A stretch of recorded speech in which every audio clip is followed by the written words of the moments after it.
이 시간 우리 골로새서 3장 1절에서 3절까지 골로새서 신약성경 골로새서 3장 1절에서 3절입니다. 골로새서 3장 1절에서 3절. 작은 성경은 310페이지인데 큰 성경은 제가 모르겠습니다만 작은 성경은 310면 신약 골로새서 3장 1절에 3절 다 같이 읽습니다. 그러므로 여러분이 그리스도와 함께 살려주심을 받았으면 위에 있는 것들을 추구하십시오. 거기에는 그리스도께서 하나님의 오른쪽에 앉아 계십니다. 여러분은 땅에 있는 것들을 생각하지 말고 위에 있는 것들을 생각하십시오. 여러분은 이미 죽었고 여러분의 생명은 그리스도와 함께 하나님 안에 감추어져 있습니다. 아멘. 저희가 계속해서 살펴본 것이 우리 예수님의 순환, 또 그리고 예수님의 부활, 예수님의 승천 이와 같은 것을 살펴봤습니다. 그러면 예수님의 순환과 예수님의 부활과 승천이 우리의 삶과 어떻게 연관되느냐, 어떻게 예수님의 순환, 부활, 승천을 우리 삶에 접목시켜서 우리 하나님 앞에 나아갈 수 있느냐, 그와 같은 것들을 오늘 살펴보기를 원하는데요. 그러니까 예수님을 추구하는 삶, 예수님을 갈망하는 삶이 뭔가, 우리 영어로 하면 desiring Jesus Christ 혹은 desiring God, 예수님을 간절히 구하는, 바라는 삶이라는 것이 어떤 것인가? 자, 이런 말이 있어요. 데이비스 왓슨이라고 하는 영국 교회의 설교자이며 작가가 오늘날 우리 주변에는 경건한 말들이나 신앙의 확신이나 가난함에 대한 토론이나 영성에 대한 표현 등이 부족하진 않다. 이런 수많은 말이 있다는 거죠. 그렇지만 세상은 우리가 우리 입술로 선포하는 것들을 더욱 철저하고 값비싸고 실제적인 용어로 증명할 것을 여전히 기다리고 있다. 말하는데 무슨 얘기냐면 우리 생활을 통해서 보여지기를 기대한다는 거죠. 말하는 것을 삶으로 보여달라는 거죠. 말은 하는데 말하는 것대로 사는 모습을 보기를 기대한다는 겁니다. 그러니까 예수님이 고난받으시고 죽으시고 부활하셔서 승천하시는 것을 믿는 삶이라고 하면 우리 삶 속에서 어떤 것들을 실천하며 살아야 하느냐는 거예요. 그 삶 속에서 몇 가지를 살펴보는데요. 그 중에 첫 번째가 예수 그리스도를 높이는 일입니다. 예수 그리스도를 높이는 일. 우리 골로새서 1장 8절의 말씀이 이렇게 되어 있어요. 그는 몸인 교회의 머리시라. 그가 근본이시요 죽은 자를 가운데서 먼저 나신 이시니 이는 친히 만물의 으뜸이 되려 하십니다. 예수 그리스도가 교회의 머리라고 그랬습니다. 가장 중요한 분이고 또 우리가 높여야 하는 분인데 어떻게 하는 것이 예수 그리스도를 높이는 거냐? 그를 구체적으로 살펴보면 예수 그리스도를 높이는 방법 가운데 하나가 그분의 권위, authority를 인정함으로 그분을 높여야 한다는 겁니다. 왜냐하면 그분은 하나님이시기 때문에, 예수 그리스도는 하나님이시기 때문에 그렇다는 거죠. 예수 그리스도의 권위를 인정하는 것은 예수님이 하나님이시기 때문에, 거기 골로새서 1장 15절에도 그는 보이지 아니하는 하나님의 형상이고 모든 피조물보다 먼저 나셨다. 그건 하나님이시라는 거잖아요. 모든 피조물보다 먼저 나시고 그 이전에 하나님께서 사람들을 말씀으로 지으실 때 예수 그리스도 성부 하나님, 성자 예수님, 성령님이 함께 만드셨다고 말씀하시잖아요. 그리고 그 안에는 신성의 모든 충만이 육체로 거하시고 그분이 하나님이시기 때문에 예수 그리스도를 권위를 인정하는 거죠. 그리고 우리가 말하는 예수님의 지위, 예수님이 어떤 분이길래 그 권위를 인정하느냐면 골로새서 1장 16절에 의하여 보면 만물이 그에게서 창조되었다 그랬습니다. 예수 그리스도로부터 만물이 창조되었다 그랬어요. 그러니까 Jesus Christ created all the creatures, 모든 만물들을 창조하셔서 하늘과 땅에서 보이는 것들과 보이지 않는 것들, 이런 것들을 다 예수 그리스도로 말미암고 그를 위해서 그를 위해서 창조되었고 그가 만물보다 먼저 계시고 이런 말씀이 있습니다. 그리고 왜 그분의 예수 그리스도의 권위를 인정하냐면 권위를 인정함으로 높이고 그다음에 두 번째로는 우리의 초점을 오늘 읽었던 것처럼 위의 것에 하늘의 것에 맞추는 거죠. 우리가 땅에 살지만 땅에 발을 딛고 살지만 정말 하늘의 가치관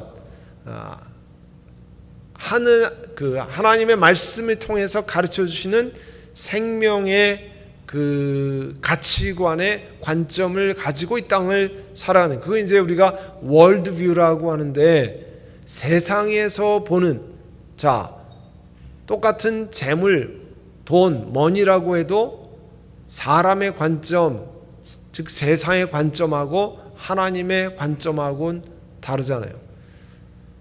사람의 관점은 돈이 많으면 많을수록 좋고 또 그것을 내 유익을 위해서 내 경제 생활의 것을 통해서 내게 쌓아놓는 것으로 생각합니다. 그러나 이 재물, 머니에 관한 하나님의 관점은 선한 일을 위해서 하나님의 사람에게 공급하는 거예요. 우리 삶 속에만 쌓여 있는 걸 원치 아니하고 우리는 tunnel of the blessing, 축복의 통로가 되어서 우리를 거쳐서 다른 사람도 살아나기를 원하시는 것이 하나님의 방법입니다. 그러니까 그 돈이 나에게만 머물러 있다고 하면 진정으로 하나님이 기뻐하시는 방법은 아니죠. 하나님 원하시는 방법은 나를 통해서 어려운 사람, 힘든 사람, 도움이 필요한 사람에게 흘러가는 것 아니에요. 그러니까 그 관점이 어디에 있느냐? 정말 하나님을 예수 그리스도를 높이는 관점이 되느냐? 또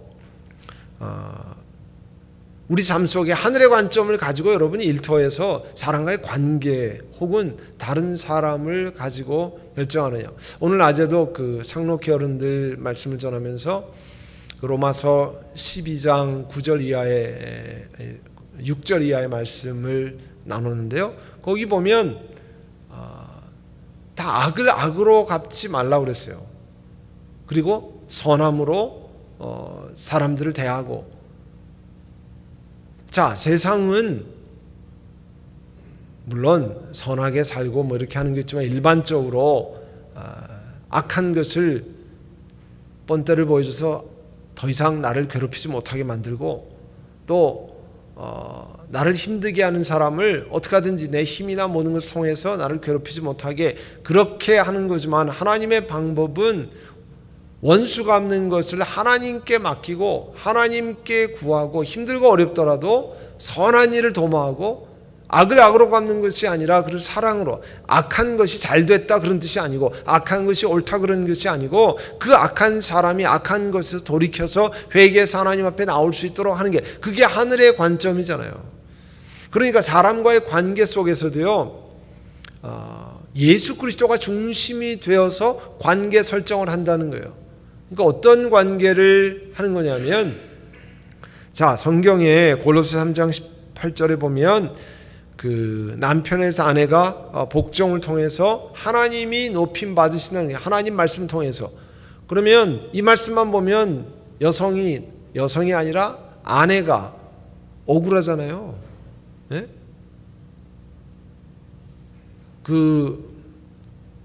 지난번에 어느 교회에 우리 교인의 지금은 우리 교회에 계시지 않지만 교회 자녀들 주례를 요청받았는데 그 교회는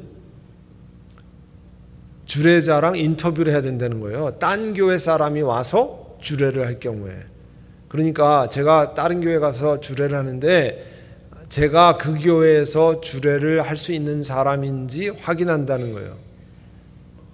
그러라고 제가 이상한 얘기할 거 아니니까 그래서 전화를 걸었어요. 그 담당하는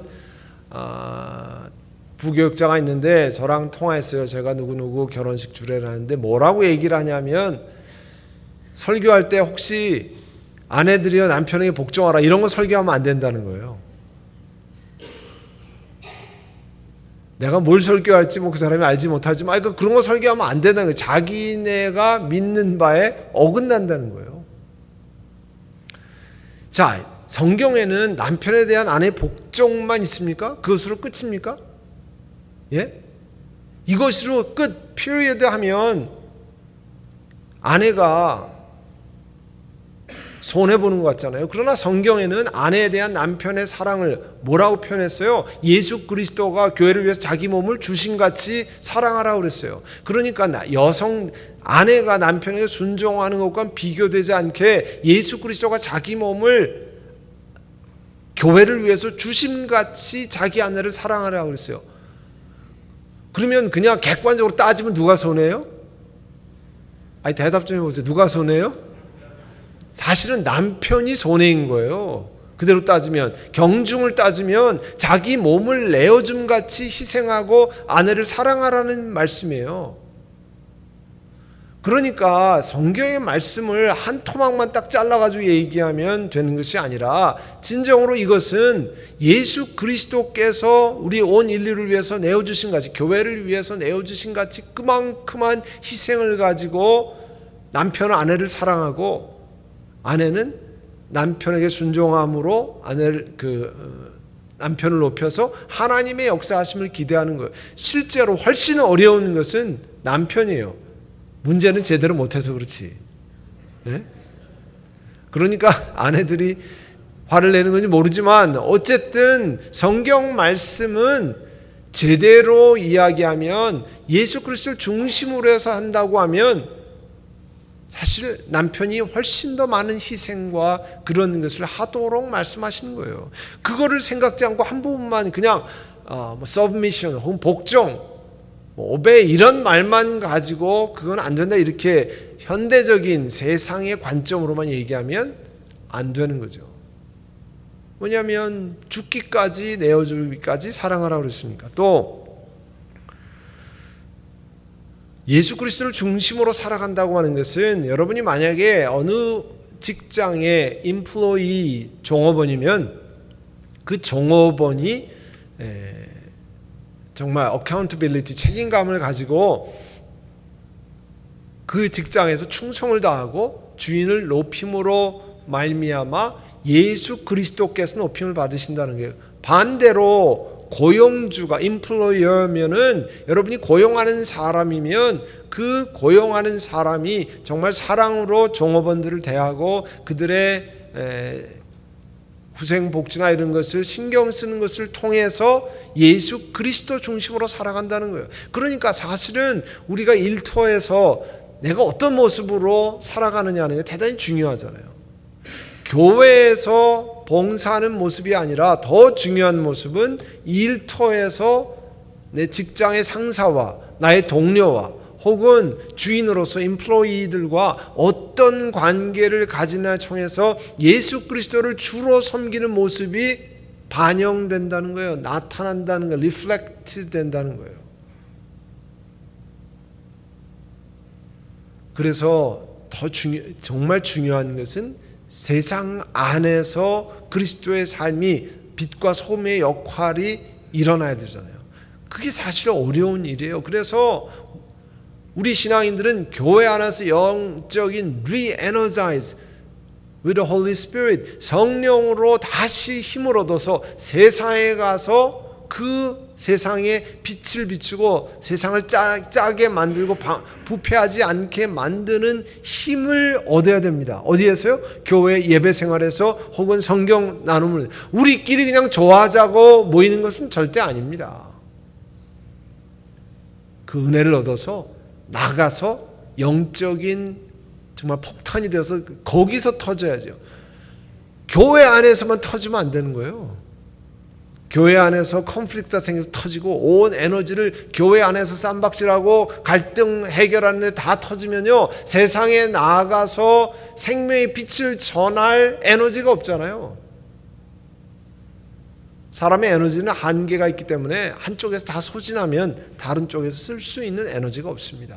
그러니까 교회 안에서는 하나님께 예배드리고 교우들과 함께 말씀을 나누고 자기 자신의 부족한 것을 쉐어링하고 죄를 고백하고 영적으로 re-energize 해서 세상에 나가서 일터에서 다른 사람을 사랑하는 그런 에너지를 얻어야 되는 것 아닙니까?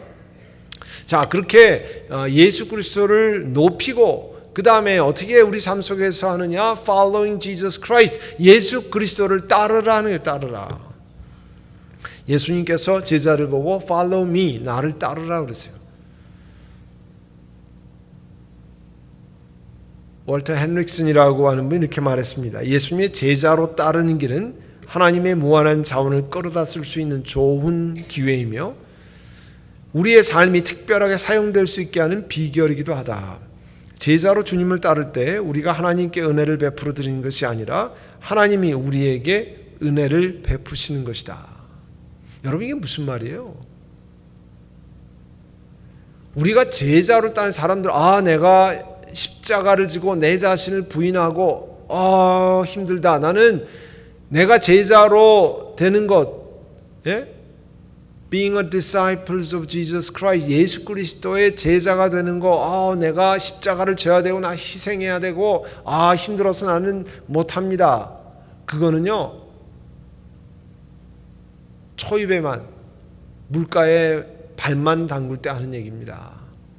실제로 내가 주님이 부르실 때 Follow me 할 때, 나를 따르라 할 때 내가 Yes, Lord, 주님 내가 그 길을 가려합니다 하고 가면 무슨 말이에요? 제자로 주님을 따르면 하나님의 은혜가 우리에게 임한다는 거예요. 그리고 하나님이 우리 삶 속에 역사하는 거예요. 그러니까 내가 예수님 봐줘서 내가 그러니까 제자 해드릴게요, 그렇게 요구하시니까 내가 봐드려서 해드릴게가 아니라 내가 제자로 되면 하나님, 내가 은혜를 베푸는 것이 아니라 하나님의 은혜를 베풀어서 내가 하나님의 손 안에 잡혀서 사용받는 사람이 된다는 거죠. 얼마나 귀한 일인지 모릅니다. 그러니까 내가 주께 응답하면 하나님, 내가 감당하기는 어렵습니다. 내 힘으로는 하기 어려울 것 같습니다. 그러나 주님이 부르실 때 내가 그렇게 하겠습니다. 주님이 힘을 주시기를 원합니다. 그래서 그 길을 가면 내가 주님 봐주는 게 아니고요, 주님이 우리를 사용해서 하나님의 도구로 사용하는 놀라운 은혜 가운데 있게 되는 거예요. 아멘. 그러기 때문에 제자가 되도록 부르시는 겁니다. 하나님이 우리를 사용하시기를 원해서 부르시는 거예요.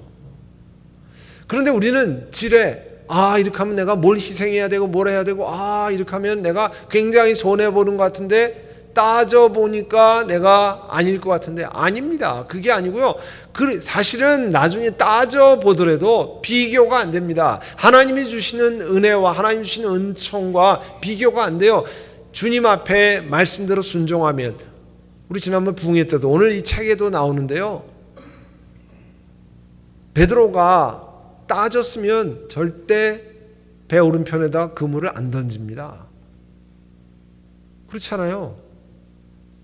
밤새 해봤는데, 내가 교회 생활 20년 해봤는데요, 그렇게 하면 내가 손해입니다. 안 합니다. 내가 밤새 고기를 잡았는데 뭐 일났다고 지금 오른쪽에다 또 그물을 던집니까? 내가 교회 몇 교회를 다녔는데요, 내가 어렸을 때부터 얼마나 많은 교회를 섬겼는데요, 그거 하면 나만 손해입니다. 그런데 베드로는 배 오른쪽에 그물을 던지라고 하는 예수님 말씀에 그대로 순종했습니다. 그리고 기적을 체험하고 다시 그가 부활하신 예수님이 자기를 부르신다는 것을 경험하고 하나님의 손아에 잡혀서 주의 일꾼이 되고 세세무궁토록 오늘 이 땅에 사람이 존재하는 한 하나님 나라에 다시 말 때까지 계속해서 베드로가 하나님의 부르심에 응답하고 주 앞에 쓰임받은 것이 온 세계에 퍼져갑니다. 왜요? 하나님께 부르심에 응답했기 때문에. 자신이 없었지만, 자기 자신이 3번이나 예수님 부인한 거 알았기 때문에 정말 자신이 없었지만, 그러나 주님이 내가 나를 사랑하느냐 할 때, 네, 그렇습니다. 내 양을 먹이라 치라 할 때 내가 그렇게 하겠습니다. 부족하지만 베드로가 넉넉히 할 수 있다고 생각했기 때문에 한 것 아닙니다. 우리도 마찬가지예요. 여러분이 어떤 일을 무슨 할 수 있어서 하는 게 아니라 그 길을 하나님께 의지하고 나가는 겁니다. 그러면 그 은혜를 경험하는 거예요. 제가 그 양육할 때 이번 주에 말씀드렸습니다만, 가나에 혼인잔치에 포도주가 다 떨어졌을 때 항아리 아구까지 물을 채우고 예수님이 그 물을 떠다가 연회장에 갖다 주라 그랬습니다. 받아먹는 사람은 맹물 먹었습니까? 뭐 먹었어요? 포도주를 마셨습니다. 그 사람들은 그냥 포도주 마셨어요. 그 사람들은 몰라요. 그냥 포도주 갖다 주니까 포도주 마셨습니다. 떠다 준 사람은 뭘 경험했습니까? 물을 떠갔는데 포도주로 바뀌는 것을 경험했습니다. 떠다 준 사람만이 경험한 은혜요. 왜요? 만약에 우리가 따졌으면 아니 예수님 해도 너무하지, 내가 아무리 여기서 이게 심부름을 하지만 물을 떠다 주라 그러면 잔치자리에서 내가 두드려 맞습니다. 이거 뭐 장난치냐고 사람들이 상을 들러 엎을 겁니다. 여러분 그러지 않겠어요? 여러분 같으면 내가 어떻게 이거 물을 떠다 주고 포도주라고 먹으라고 줍니까? 색깔이라도 비슷해야지. 그러나 순종해서 떠다 준 사람은 알더라. 그 기적을 경험하는 거예요. 바깥에서는 알 수가 없어요. 그게요 신앙생활의 신비입니다. 하나님께 순종해서 그 길을 걸어가면 하나님이 부으시는 은혜가 있습니다. 아멘. 그래서 주님을 따를 때 역사하는 거예요. 그래서 이 월트 핸들슨이 제자로 주님을 따를 때 우리가 하나님의 은혜, 우리가 하나님 내가 봐줘가지고 이렇게 하는 겁니다가 아니라는 거예요. 하나님이 우리를 불쌍히 여기셔서 우리를 부르셔서 하나님의 손에 잡힐 수 있도록 기회를 제공하는 거라는 거예요. 여러분 그거 잘 명심하세요. 하나님이 우리를 부르시는 건 하나님이 그런 은혜를 주시는 거예요. 그래서 예수님을 따르는 것이요 예수님을 섬기기 위한 선제 조건입니다. 사람이 나를 섬기려 하면 나를 따르라. 있는 곳에 나를 섬기는 자도 거기 있으니 사람이 나를 섬기면 내 아버지께서 그를 귀하게 여기시리라. 예수 그리스도를 섬기면 하나님 아버지께서 귀하게 여기신다는 거예요. 예수님 따르면 하나님 아버지께서 그를 귀하게 여기신다는 거예요. 아니 세상에서요 학교 선생님이 귀하게만 생각해도 학교 선생님이 귀하게만 생각해도 너무 좋잖아요. 학교 생활이 달라지잖아요. 만약에 회사에서 어느 디파트먼트에서 책임자가 누구 하나를 귀하게 생각하면 회사 생활이 달라지잖아요. 그런데 예수님을 섬기고 따르면 누가 귀히 여겨요? 하나님이 귀히 여기신다니까요. 수지 맞는 일 아니에요? 그래서 예수님을 따르는 것이 이거는 예수님을 따를 때 이제 그 뒤에 이제 나옵니다. 좀 더 살펴보는 건데요. 예수님을 따르는 것은 중요한 것은 프로그램이 아니에요. 예수님을 따르는 거예요. 예수님. 이 말씀을 하시면 베드로가 어떠한 죽음으로 하나님께 영광을 돌릴 것을 가리키십니다. 이 말씀을 하시고 베드로에게 이르시기를 나를 따르라. 내가 제공하는 프로그램을 따르라가 아니라 나를 따르라. 내가 무슨 일을 하든지 나를 따르라. 예수님이 베드로에게 이야기했어요. 그랬더니 베드로가 궁금해서 물은 게 있어요. 우리들도 잘 하는 질문이에요. 다른 사람과 비교하는 거예요. 다른 사람과. 뭐라고 했어요? 우리 다 같이 한번 읽어볼까요? 요한복음 21장 22절입니다. 예수께서 이르시되 내가 올 때까지 그를 머물게 하고자 할지라도 내게 무슨 상관이냐? 너는 나를 따르라 하시더라. 나를 따르라 하니까 아니 저 사람은 지금 가만히 있는데 왜 나만 보고 따르라고 하냐는 거예요. 아니 저 사람은 지금 가만히 놀고 있는데 목사님은 나만 시킵니까? 아니 하나님 저 사람 보세요. 저 사람 뭐 많은데 왜 내 것만 달라고 그러십니까? 우리가 늘 하는 말이에요. 이게 베드로만 얘기하는 게 아니에요. 가만 보니까 돌아보니까 나 혼자 이거 하면 저 사람보다 내가 2배 일하는 것 같아요. 아니 저 사람은 판판이 노는데 나만 바빠. 그게요 예수님 따르는 베드로만 있습니까? 아니에요.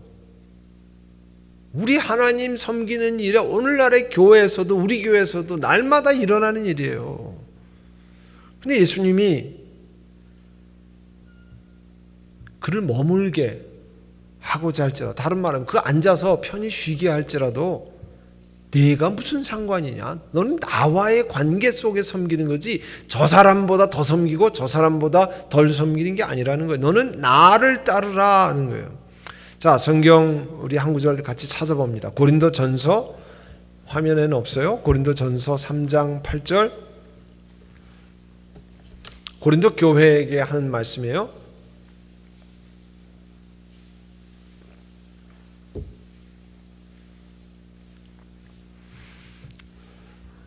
고린도전서 3장 8절 다 같이 읽습니다. 심는 사람과 물 주는 사람은 하나이며 그들은 각각 수고한 만큼 자기의 삭을 받을 것입니다. 여러분, 심는 사람, 물 주는 사람, 하나님의 입장에서는 잘 심었기 때문에 자라나는 게 아닙니다. 물을 줬기 때문에 자라나는 게 아닙니다. 자라나게 하는 건 누구예요? 하나님이에요. 물 잘 줘도 못 자라고요. 잘 심어도 안 자랍니다. 하나님이 자라게 하시면 자라지 않습니다. 하나님이 자라게 하시는데 대신 그러면 물 주고 심는 사람 그럼 뭐냐? 우리는 아무것도 아니냐? 아닙니다. 성경에 말씀하고 있어요. 심는 사람과 물 주는 사람은 하나님이요 그들은 각각 수고한 만큼 자기의 삭을 받을 것이라고 그랬어요. 이게 대단히 중요한 말입니다. 그러니까 여러분이 하나님이 여러분에게 맡기는 것에 충성하고 수고하면 다른 사람과 상관없이 하나님의 부르심에 응답하고 수고한 그것대로 여러분의 삭을 받는다는 거예요. 아멘. 여러분 이것을 깊이 기억해야 합니다. 남과 비교해서 이 사람보다 내가 조금 더 했기 때문에 나은 게 아니고 하나님이 부탁하신 것이 다른 사람의 3배가 되든 4배가 되든 그 일에 충성하면 착하고 충성된 종이라는 얘기를 듣는 겁니다. 왜냐하면 하나님이 여러분에겐 5달란트 주고 옆에 사람에겐 2달란트 줬을지 몰라요. 그러면 그 사람이 하나 할 때 여러분 2배 반 이상 해야 되는 거예요. 저 사람 하나 하는데 나는 왜 3배나 해야 됩니까? 왜 난 2배 반 해야 됩니까?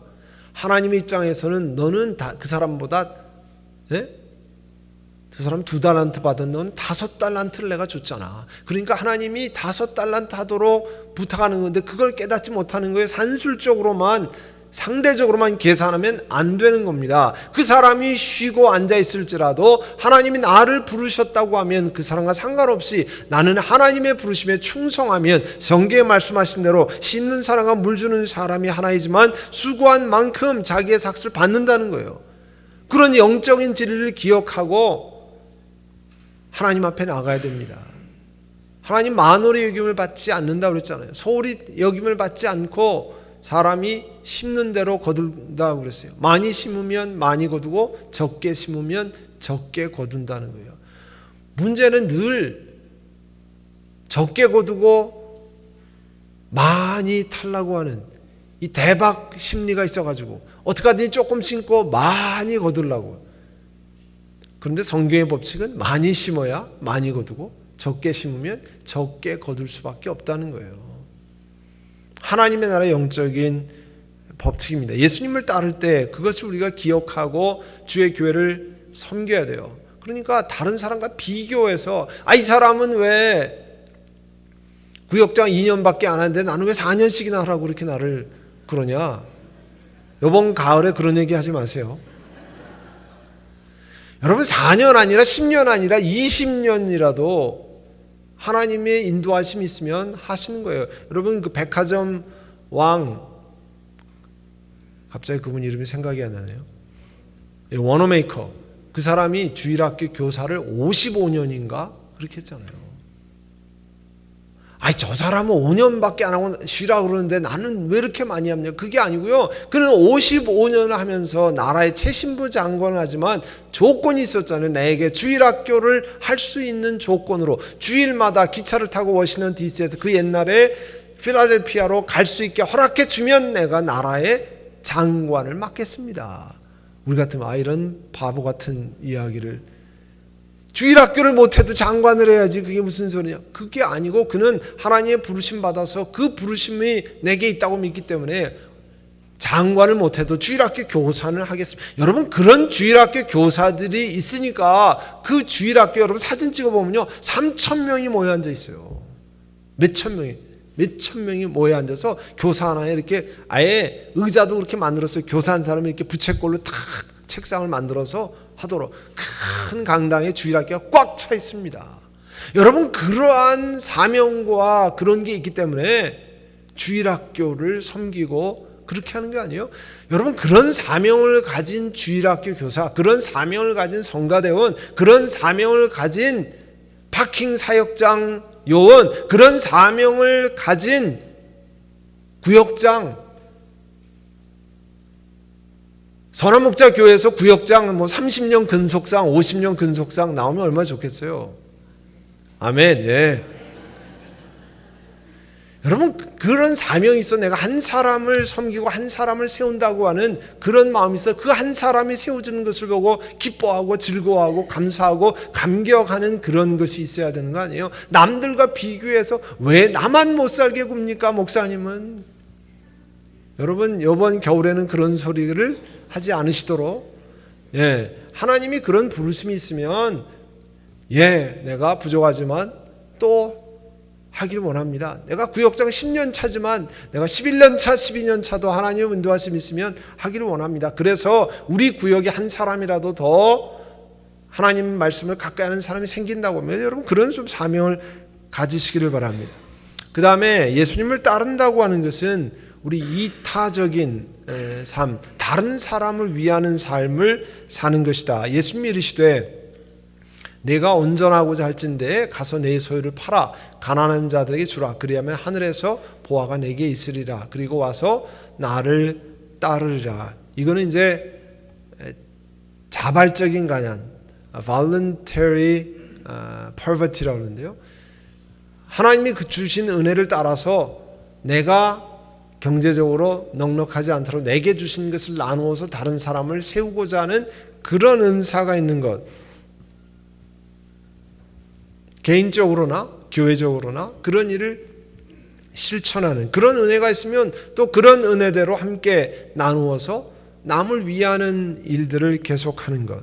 또 예수님을 따른다고 하면 우리의 지식이나 경험, 전문성보다는 그분의 말씀의 권위에 우위를 두는 것. 우리 아까 베드로 이야기를 누가복음 5장에 있는데요. 그러니까 우리가 가지고 있는 전문성, professional experience, 그 다음에 우리가 아는 경험, 지식 이런 걸 뛰어넘어서 하나님 말씀이 전지전능하다 하신 것을 기억하고 그 말씀에 따라 내 경험을 넘어서서 응답하는 것을 이야기합니다. 또 예수님을 따른다고 하는 것은요, 우리가 말하는 전적인 헌신, 그러니까 total devotion, 그런 일을 위한 결단이에요. 여러분, 주를 섬기려고 하면 어떤 일이나 희생이 요구됩니다. 예수님도 이 땅에 계실 때 여우도 굴이 있고 공중의 새도 집이 있으되 인자는 머리 둘 곳이 없도다 이렇게 말씀하신 것처럼 어렵고 힘든 것을 willingly, 내가 자발적으로 그 일을 하셨습니다. 이 질문한 사람은 자기가 이렇게 했으니까 하나님이 굉장히 많은 것을 나에게 보상으로 주시기를 바랍니다. 하지만 예수님은 나 자신도 이렇게 희생과 고난의 길을 걷는다고 하는데, 주님을 따르면 그런 각오가 사실은 돼 있어야 하는 겁니다. 우리가 말하는 십자가의 가르침, 성경의 가르침은 세상이 가르치는 그 prosperity gospel, 그러니까 번영 복음이라고 하는 것. 예수 믿으면 이만큼 잘 되고, 예수 믿으면 이렇게 좋은 일이 생기고, 예수 믿으면 이런 성공이 있습니다. 그걸 번영의 복음이라고 그러잖아요. prosperity gospel. 성경에는 그것보다 훨씬 더 많은, 예수 그리스도를 섬기기 때문에 고난과 아픔과 어려움을 통과하는 일들을 설명하고 있습니다. 물론 어느 순간에 하나님 주신 기쁨과 은혜를 경험하기도 하지만, 세상에서 이야기하는 그런 주님을 섬기면 잘 되고 번영하고 일이 막 팡팡 다 풀리고, 그게 아니라 고난을 통과하면서 하나님이 은혜를 주시는 것을 경험하고, 지난주에 설교한 것처럼 하나님 앞에 미스바에서 회개할 때 기적이 일어나서 그 전에는 전쟁할 때마다 졌는데 하나님께 회개하고 금식하며 기도하고 회개할 때 하나님께 전쟁에 이기게 하는 거, 그거는 번영의 복음과는 다른 거예요. 번영의 복음에는 그렇게 회개하고 낮아지고 죄를 통회하고 아파하고 이런 것은 빠져 있습니다. 긍정적인 생각을 하면 좋은 일이 일어나고 긍정적인 태도를 가지면 그는 심리학에서 주로 얘기하는 거예요. 과거에 그 positive thinking, 그의 대표적인 데가 로버트 슐러, 여기에 수정교회 아니에요? 크리스탈 캐티드럴. 긍정적으로. 그런데 왜 거기에 그런 나중에 정말 집안의 패가 망신, 그 자녀들에게 다 물려주고 거기서 돈 문제가 엄청 나오고 결국은 가톨릭교에 팔리고, 만약에 그것이 정말 올바른 복음이었다고 하면 그게 완전히 무슨 온 세상의 신문거리, 그 다음에 그 자녀들과 돈 싸움 문제가 그렇게 불거집니까? 그럴 수가 없는 거잖아요. 오늘 하나님 말씀은 예수님을 따르는 것이 경제적으로 잘 된다는 것을 보장하는 내용이 아닙니다. 경제적으로 넉넉해질 수도 있지만 그것이 보장되는 길이라고 성경에 나와 있지 않습니다. 스터드라는 사람이 이렇게 얘기했어요. 예수 그리스도께서 하나님이시며 나를 위하여 죽으셨다는 것과 비교하면 내가 그분에게 바치는 희생이 아무리 크더라도 그것은 아무것도 아닙니다. 이거는 예수 그리스도의 십자가의 깊은, 그리고 십자가에서 죽으시고 부활하신 그분을 믿었을 때 우리가 사후에 얻는 영원한 생명과 비교했을 때 사도 바울이 고백한 것과 똑같잖아요. 이 땅에 당하는 고난과 그것은 앞으로 장차 우리에게 주실 영광과는 좋게 비교할 수 없도다. 비교가 안 될 정도라는 거잖아요. 우리가 여러분이 이 땅에서 희생하고 아무리 고난당 그런 얘기해도 하나님 앞에 부끄러울 수밖에 없는 것은 하나님이 주시는 영광스러운 것과는 비교되지 않는 거라는 거예요. 그게 예수님을 따르는 사람들의 이야기입니다. 그리고 우리에게 우선순위의 결단, 이 참 어려운 말씀 가운데 하나인데요. 또 다른 사람이 나를 따르라 하시니 그가 이르되 나로 먼저 가서 내 아버지를 장사하게 허락하옵소서. 이르시되 죽은 자들로 자기의 죽은 자들을 장사하게 하고 너는 가서 하나님 나라를 전파라 하시고. 예수님을 따른다고 하면 부모님 장례도 못 치르게 하는데 어떻게 내가 예수님을 따르겠습니까? 여러분, 이것을 그렇게 이야기하면 안 됩니다. 이거는 앞뒤에 유대인의 장례 문화와 이런 것들을 연결해서 봐야 되는데, 여기 이 사람 내가 아버지 장례 치르고 오겠습니다 하고 이 사람의 중심은 정말 빨리 장례를 치르고 예수님을 따르겠다 그런 것이 아니고요. 유대인은 일정 기간 시신 수습하는 기간이 꽤 걸리고 그 다음에 그 무덤에 안치한 다음에 장례 후에 재산 분배 이런 것까지 다 끝나고 그 다음에 나 따라가겠다. 그러니까 내 이익 할 거 다 챙긴 다음에 그 다음에 예수님 그때도 날 기다려 주시면 내가 따르겠습니다. 그런 마음을 하는 거예요. 그렇기 때문에 그거는 그러면 그런 마음을 가지고 있다고 하면 장례는 그런 영적인 것에 전혀 관심을 갖지 않는 그 사람에게 맡기고 너는 나를 따르라, 그런 뜻을 얘기하는 겁니다. 그러니까 그 중심을 보시고 이야기하는 거죠. 정말 그 중심에 예수님을 따를 마음은 별로 없고 재산 챙기고 내 이득을 다 챙긴 다음에 하려고 하는 것은 예수님이 챌린지 하시는 거예요. 여러분, 그런 챌린지가 우리가 가끔 받을 때 있어요. 정말 내가 예수님을 따를 거냐, 아니면 내 거 다 챙긴 다음에 내 이익 다 챙기고 계산해 봐가지고 손해보지 않으면 따르려고 하는가. 하나만 더 하죠. 예수님 따를 때 포함되는 것 가운데 전적인 헌신의 결단이 필요하다는데 그 다음엔 집중하는 결단이 필요하다. 그래서 우리 다 같이 한번 읽어보죠. 또 다른 사람이 이르되 주여 내가 주를 따르겠나이다마는 나로 먼저 내 가족을 작별하여 허락하소서. 예수께서 이르시되 손에 쟁기를 잡고 뒤를 돌아보는 자는 하나님의 나라에 합당하지 아니하니라 하시니라. 여러분, 주를 따르겠다고 할 때 무슨 일이 터지면 그때 내가 그런 얘기를 하지 마는 건데 내가 왜 그때 정신이 나가가지고 내가 그런 일을 해가지고 지금 내가 이렇게 고생하는가. 그런 일을 하지 말라는 거예요. 그 일에 Yes, Lord, 네 주님 했으면 그 길을 믿음으로 걸어가라는 겁니다. 손에 쟁기를 잡고 뒤를 돌아보는 자는 하나님 나라에 합당치 아니라. 하나님 앞에 부르심을 받으면 그 길에 충성하고 나아갈 때 하나님께서 역사하시는 일이 일어난다는 겁니다. 그러니까 믿음으로 고백했으면 그 길을, 어려운 일이 있을 때 그 길을 통과해야죠.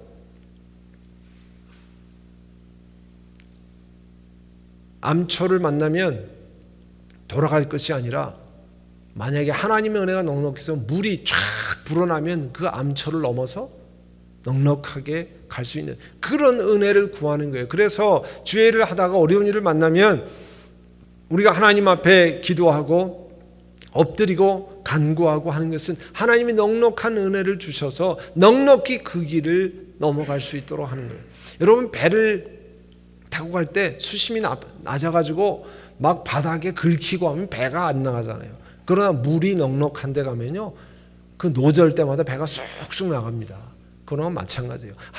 그래서 하나님 우리에게 은혜를 주시기를 원합니다. 넉넉히 감당할 수 있는 은총을 주시기를 원합니다. 여러분, 그렇게 기도하는 거예요. 하나님 앞에 부르짖어. 왜 기도하냐면 하나님의 부르짖음의 기도와 내 잘못을 고백하고 회개하면 지난 주일에 있던 것처럼 미스바에서 금식하며 죄를 회개하고 기도할 때 하나님이 이스라엘 백성들을 패닉 상태, 블레셋 사람들을 패닉 상태에 집어넣어서, 한국말 번역은 당황하게 하셔가지고 전쟁에서 꼼짝 못하게 만들었다는, 그런 은혜가 임하도록 기도하는 거예요. 아멘.